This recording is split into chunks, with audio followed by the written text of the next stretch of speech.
ये सुविधा जुटा सकते हो, लेकिन परम शांति इससे नहीं मिलती है।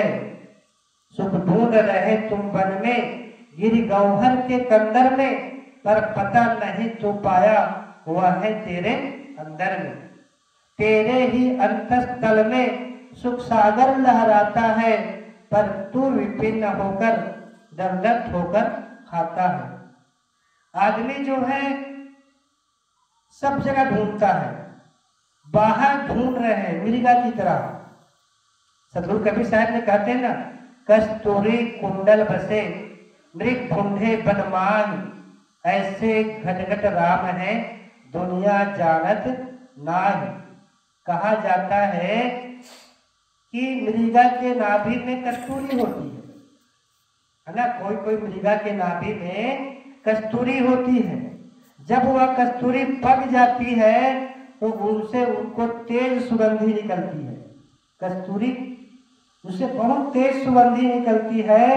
उस सुगंधी को पाने के लिए मृगा क्या करती है, उसको घास में, फूलों में, बगीचों में, जंगलों में ढूंढती है कि ये सुगंधी कहाँ से आ रही है, और उसको पा करके मुझे तृप्ति मिलेगी, आनंद मिलेगा, सुख मिलेगा।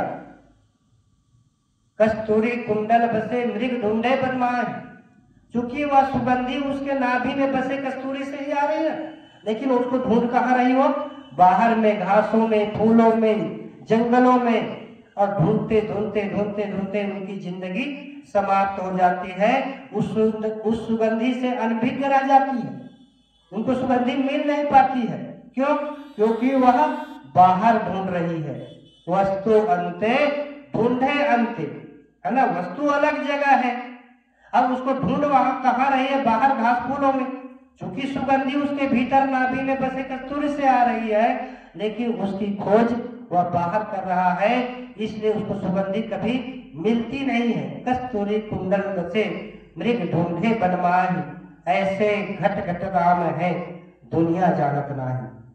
अंतिम बात और सत्य बात सदगुरु कबीर साहब हमें बताते हैं, ऐसे ही राम, रहीम, अल्लाह, खुदा, भगवान, परमात्मा हमारे भीतर ही है ना। भीतर झांकने की जरूरत है। बाहर के घुड़दौड़ से मुड़कर हमें अपनी ओर झांकना है, तो उस परमात्मा का दर्शन हमारे भीतर ही मिलेगा, है ना। कस्तूरी कुंडल बसे मृग ढूंढे बनमान, ऐसे घट घट राम है दुनिया जानत राम नाही। सदगुरु कबीर साहब उस राम की बात हमें बताते हैं जो हमारे भीतर है। ये आत्मा ही परमात्मा है, ये जीव ही तो राम है। उसको हमें जानना है, और इसको तभी हम पहचान पाएंगे, इसका दर्शन हो पाएगा। हमारा मन, इंद्रिया बाहर दौड़ने को छोड़ करके भीतर की ओर आप खोज करेंगे, तभी इसकी प्राप्ति होगी। तो संतों के चरणों में हमें क्या मिलती है, सत्संग की गंगा जो बह रही है और 3 दिन तक अनवरत बहने वाला है। तो सभी सज्जनों, माता बहनों एवं समस्त ग्रामवासियों से निवेदन है कि ऐसा समय जो हमको मिला हुआ है उससे चूके ना, और अपना समय निकाल करके आए संतों के पास, उनके दर्शन, उनके भजन, उनके सत्संग करके अपने जीवन को कल्याण की दिशा में लगाए।